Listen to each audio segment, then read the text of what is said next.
12th chapter, Karna. The Pandavas and the Kauravas learned the practice of arms first from Kripacharya and later from Drona. A day was fixed for a test and exhibition of their proficiency in the use of arms in the presence of the royal family, and as the public had also been invited to witness the performance of their beloved princess.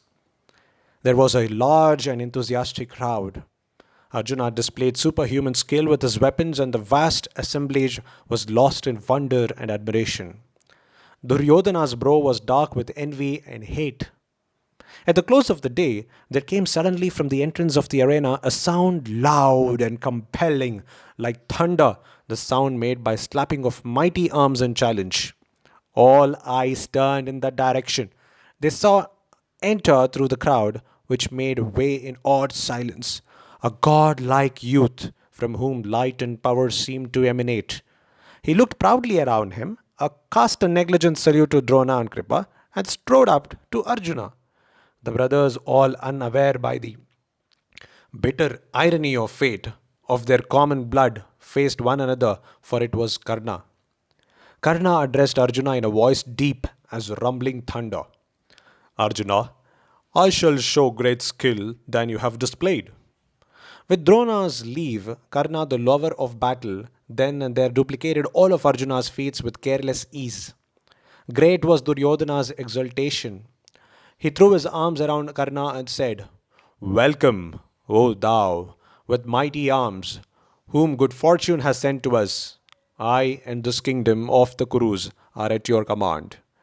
Said Karna, I, Karna, am grateful. O king, only two things I seek, your love and single combat with Partha. Duryodhana clasped Karna again to his bosom and said, My prosperity is all thing to enjoy. As love flooded Duryodhana's heart, even so did blazing wrath fill Arjuna, who felt affronted.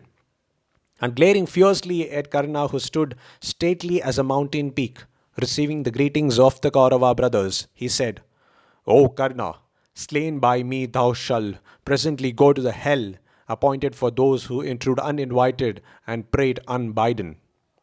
Karna laughed in scorn. This arena is open to all, O Arjuna, and not to you alone. Might is the sanction of sovereignty, and the law is based on it. But what is the use of mere talk, which is the weapon of the weak?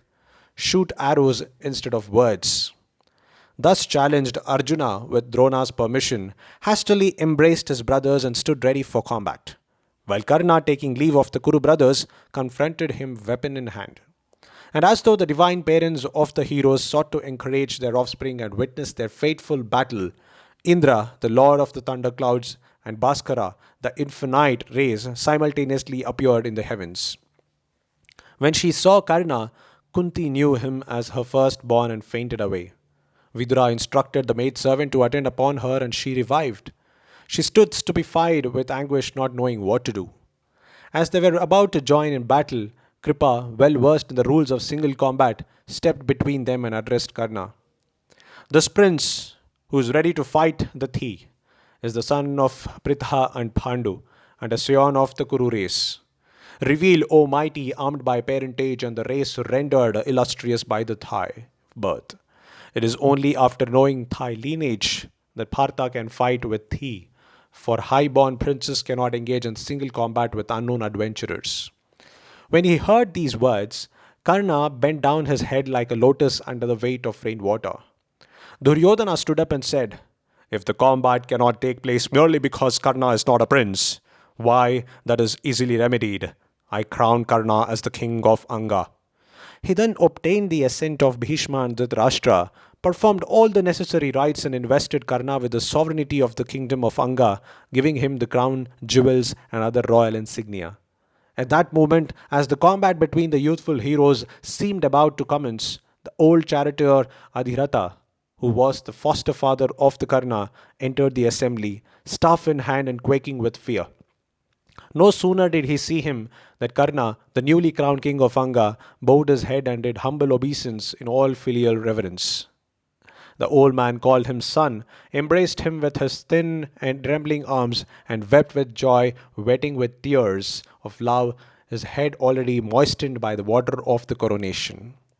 At this sight, Bhima roared with laughter and said, Ho, he is after all only the son of a charioteer. Take up the driving whip then as befits thy parentage.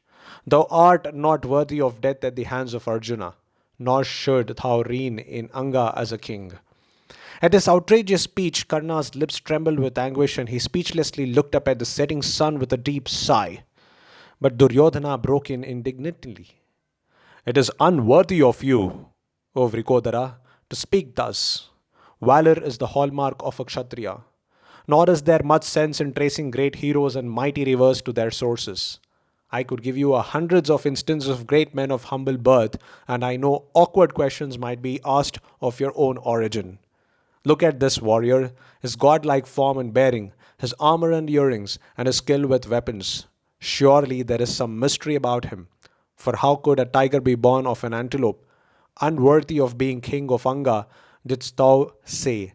I verily hold him worthy to rule the whole world. In generous wrath, Duryodhana took Karna in his chariot and drove away. The sun set, and the crowd dispersed in tumult. There were groups loud in talk under the light of the lamps, some glorifying Arjuna, others Karna, and the others Duryodhana according to their predilection. Indra foresaw that a supreme contest was inevitable between his son Arjuna and Karna, and he put on the garb of a Brahmana and came to Karna, who was reputed for his charity, and begged of him his earrings and armor. The sun god had already warned Karna in a dream that Indra would try to deceive him in this manner. Still, Karna could not bring himself to refuse any gift that was asked of him. Hence he cut off the earrings and armor which he was born and gave them to the Brahmana. Indra, the king of gods, was filled with surprise and joy. After accepting the gift, he praised Karna as having done what no one else would do, and shamed into generosity, bade Karna ask for any boon he wanted. Karna replied, I desire to get your weapon, the Sakti, which has the power to kill enemies. Indra granted the boon, but with a fateful proviso. He said, You can use this weapon against but one enemy, and it will kill him whosoever he may be. But this killing done, this weapon will no longer be available to you, but will return to me. With these words, Indra disappeared. Karna went to Parasurama and became his disciple by representing to him that he was a Brahmana. He learnt of Parasurama the mantra for using the master weapon known as Brahmastra. One day Parasurama was reclining with a head on Karna's lap when a stinging worm burrowed into Karna's thigh.